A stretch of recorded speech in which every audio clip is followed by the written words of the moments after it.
Acá, como vemos, ya hemos terminado de cortar la primera etapa del chasis. Es la parte baja, es lo que nos va a servir de base para todo el resto del armado del auto hacia arriba. Hemos cortado cada uno de los caños, hemos seguido el plano que habíamos hecho en la computadora, donde están cada una de las medidas, y hemos chequeado cada una de las medidas acorde a cómo van colocados en la madera esta de base que estamos usando. Utilizamos una madera para poder poner distintas trabas en el medio que nos mantengan las distancias, y si se fijan van a ver que hay una línea trazada en el medio que nos da el eje. Todas las medidas están tomadas respecto al eje, al centro del chasis, del base este.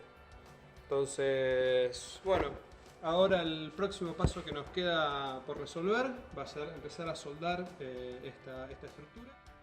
Bueno, como primer punto lo que nos vemos que me tengo que disfrazar de soldador. Eso ponen las protecciones para que al momento de soldar no nos afecten los rayos UV ni el calor.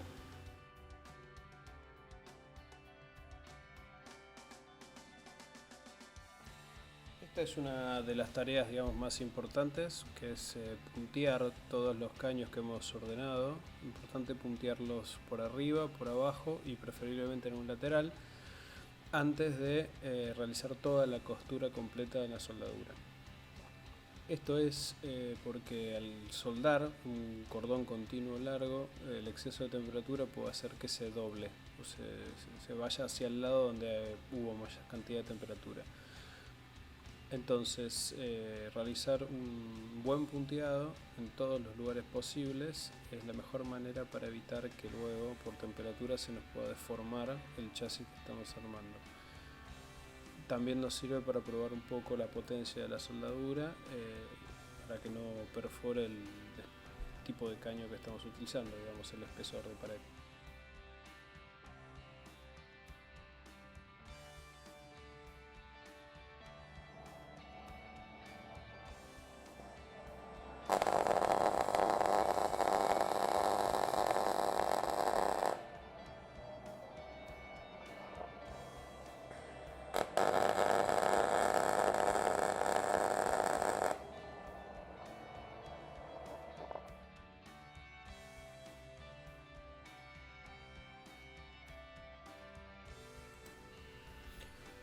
Una vez que hemos realizado la soldadura por arriba y por abajo, nos toca realizar las soldaduras en las caras internas de los ángulos y quizás las ascendentes y descendentes exteriores del chasis.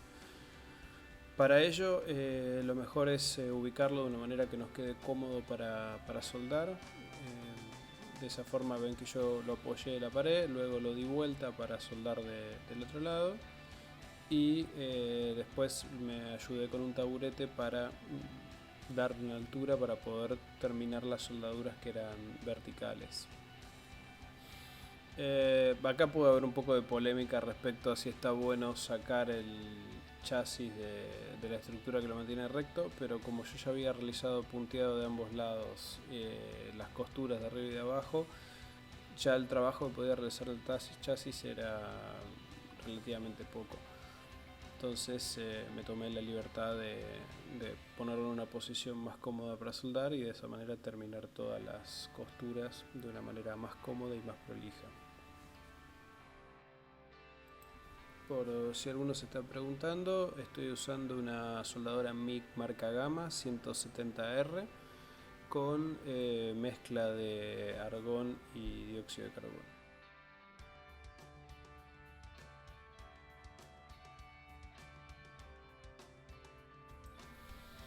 Aquí como etapa final vamos a utilizar una moladora con un disco de desbaste.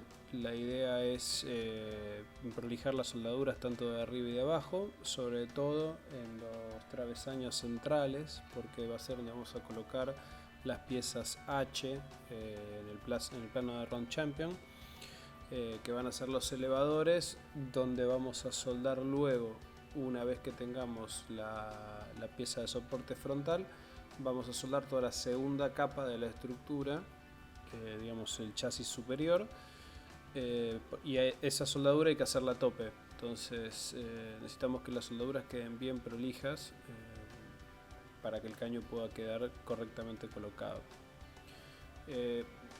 Si la soldadura está bien realizada, comer todo el cordón que haya quedado por arriba no debería afectar la resistencia de la estructura, pero depende de qué tan buena haya sido la soldadura.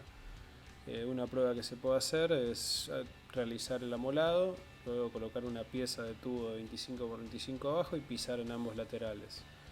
Si la soldadura fue mala, debería partirse. Pensemos que las tensiones que va a estar sujeto el chasis en un vehículo debería poder soportar esa carga sin ningún problema, inclusive hasta saltar sobre. Esto es cuando la soldadura esté terminada. Si está punteada no, pues se les va a deformar. Pero esa sería una posible prueba que podríamos realizar para asegurarnos que la soldadura haya quedado correcta. En mi caso yo también aproveché para amolar los laterales, o sea, dejé toda la soldadura bien pareja, realicé esta prueba que les acabo de comentar y pasó bien, o sea que la soldadura quedó correcta. Bueno, próximo video lo que vamos a mostrar es cómo fabricar la pieza delantera, que es una de las piezas más complejas porque son en dos ángulos que hay que hacer los cortes y soldar los caños. Entonces, bueno, me explico un poco el soporte que armé y cómo sería la forma para poder soldarlo de la mejor manera posible. Es una pieza engañosa también porque la altura no es directamente medible porque está en ángulo, entonces hay que tener un par de consideraciones antes de hacer los cortes de los caños y la soldadura para que nos quede la altura correcta que estamos buscando. Muchas gracias, nos vemos en el próximo video.